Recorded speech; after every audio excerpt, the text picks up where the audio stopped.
And finally, part 4 of your digestive system notes. We left off at diverticulitis, which is those little pockets in the colon caused by a very poor diet. Remember, the colon functions to absorb water, the sodium chloride ions. It also secretes bicarbonate ions and mucus. Mucus is important because mucus helps form our feces into the feces they are. So it protects the epithelium, also serves to bind the dehydrated ingesta. So you're taking all that waste stuff we've ingested, taking the water back out, and you form feces. Your feces, well, later on tells you is mostly bacteria. It's nasty. Here's a nice layout representation from the body systems of a human alimentary canal, from mouth down to the esophagus, the stomach. It's a huge stomach, liver, the duodenum,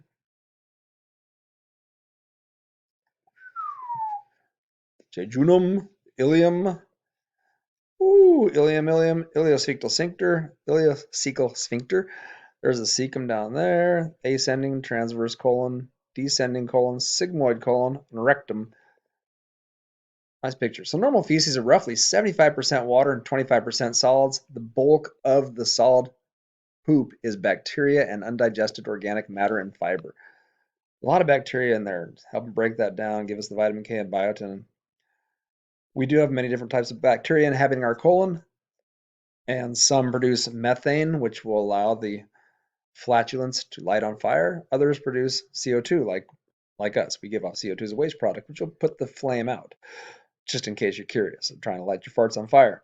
The characteristic brown color feces, remember, is due to bacterial degradation of the bilirubin, the bile. So remember I told you back in the blood unit, blood's kind of the reason why our poop is brown. Unless, of course, you eat a lot of beets, then it's red. Yeah, try it sometime. Anyway, fecal odor results from the gases produced by the bacteria. And if you eat a lot of eggs or sulfur-containing compounds, broccoli, then the bacteria, use that to help make some sulfide compounds, and they smell pretty odoriferous. How much fluid do we excrete in our stool in a day? Roughly about half a can of pop. Okay. If you have cholera, Vibrio cholera, bacteria that you get in your intestines, it inhibits that reabsorption of water from your feces. And so don't drink brackish water, standing water. It kills you because it dehydrates you. That's why when you get diarrhea, keep drinking the water. You're like, but it makes me have more diarrhea. Yeah, it's going to try to keep you from losing more and more fluids. Cholera kills you because you can lose 20 liters of water in a day with cholera. You can't drink that much. That's a lot of stinking water. What is it called when someone's excreting too much fluid in their stool? Diarrhea, diarrhea. And that's not good. That means something's wrong. The body's trying to eliminate whatever is causing that by flushing it out, which means we need to flush from the upper part. So the take-home message, you have diarrhea, drink a lot of fluids. I don't care if you have to sit on the toilet nonstop.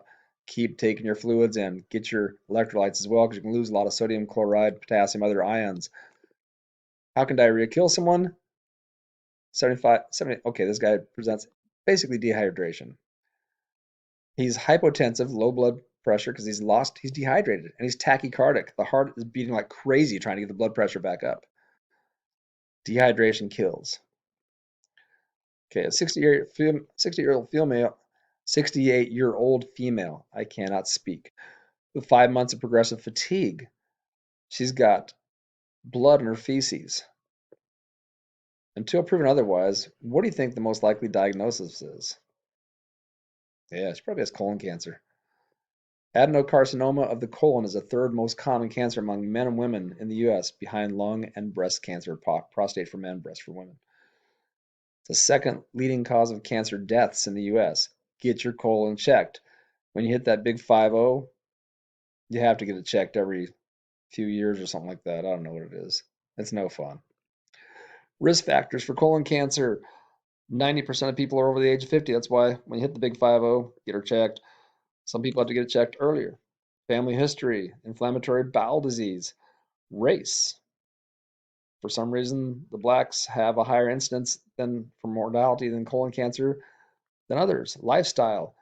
If you eat low fiber, high fat diets, if you're obese, if you like to smoke, and if you drink a lot of alcohol, you're setting yourself up. Presentation, it doesn't show symptoms, it's asymptomatic until it hits. Iron deficient anemia, a cold GI, gastrointestinal blood loss, you get some bright red in your rectum, hematochezia, obstructive symptoms like having a hard time pooping, change in bowel frequency, stool caliber. Yeah, there's a whole book called Gulp, and at the end it talks about how people study their feces. It's a pretty interesting book on the digestive system. I really suggest you read it. It's a good read. It's fun. What is the key to prevention? Screening. Get her screened. Colon cancer almost always develops from precancerous polyps. They're easily removed. Every 5 years, get your sigmoid checked. Get your colon checked. 10 years, every 10 years, or if either above or positive. Yeah, if they find polyps in your 50s, every 5 years, go back. So they can remove part of your colon.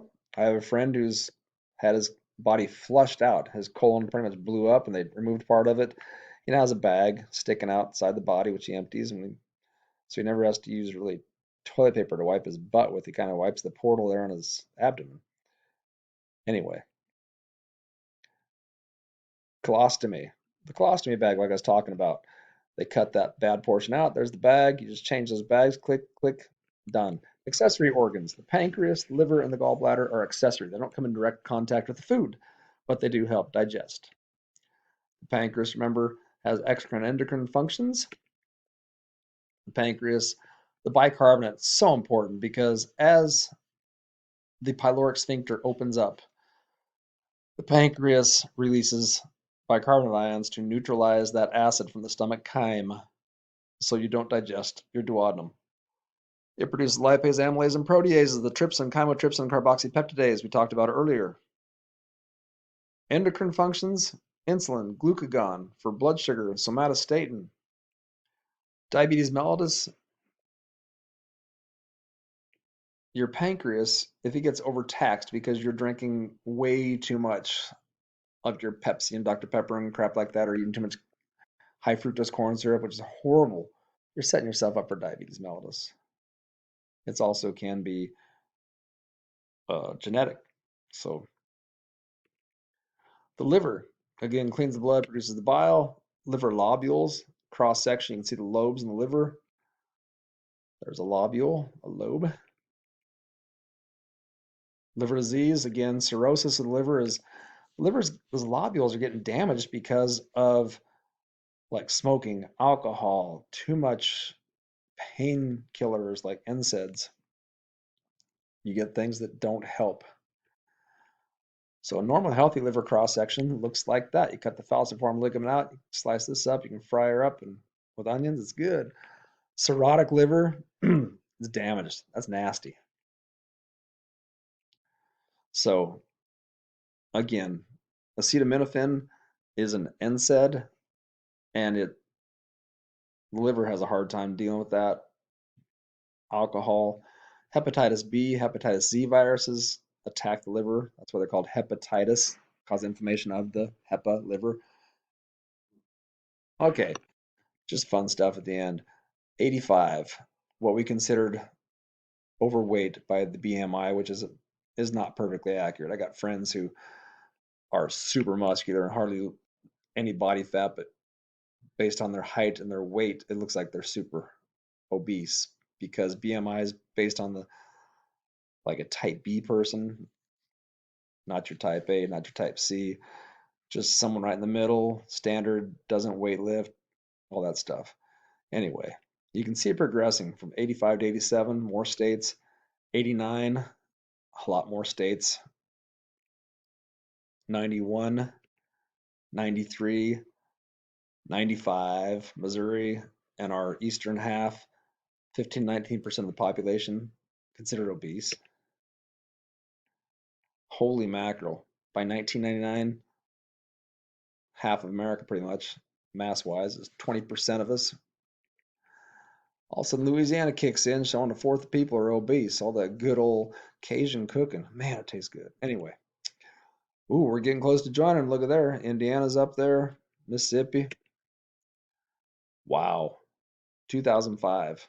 We got some people in 30% range. That's almost a third of the population considered obese. 2007,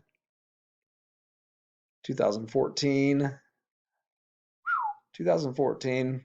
That's when I quit taking all this data. We had a lot of people. So our nation, yes, we've got away from that health food kick we had back in the 70s and 80s, and we got back to real food. I have an aunt, a great aunt, my grandmother's sister, who both my grandmother and her lived in the 90s. My grandma never reached 100 pounds in her life except for when she had babies when she was pregnant. Very thin lady, lived in her 90s. Her sister, Aunt Josephine Gorby, lived in her 90s, but she was a dairy farmer's wife.